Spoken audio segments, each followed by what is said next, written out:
kinuwento nung yaya ng kaklase mo ginawa sa'yo ni Lily. Pasensya mo na yung pinsan mong pasaway na yon. Hindi naintindihin yun. Baka po kasi naniniwala yung mga kaklase ko na nabaliw na si Daddy. Ay nako Daisy, ang importante, buo ang paniniwala mo na walang diferensya ang daddy mo.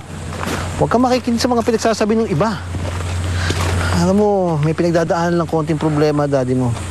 Maayos din yan.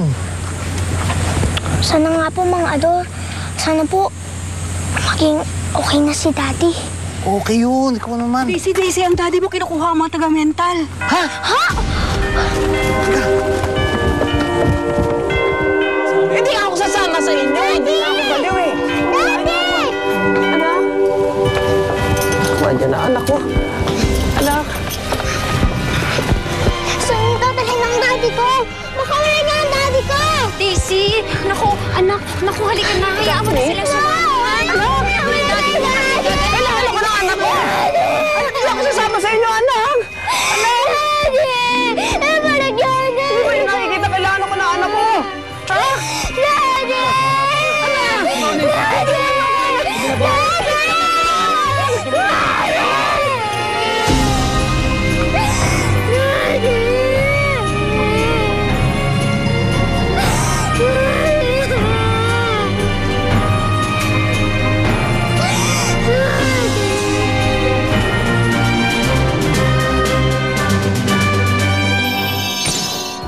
Lalaki talaga ako, I promise you. Binibigyan lang nila ng mali siya yung mga sinasabi ko, pero hindi ako baliw.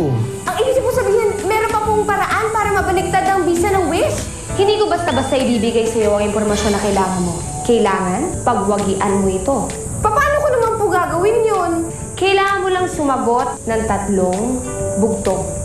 Winnie, bakit hindi ka pa nagpapakita? Kung kailan kailangan ka namin ni Daddy. Hello po? Tulungan niyo po ang Daddy ko. Huwag kang magpapalata na kinakausap kita. Sino ka ba? Anong kailangan mo sa akin? Kaya kitang itakas dito. Basta sundin mo lang lahat ng sasabihin ko.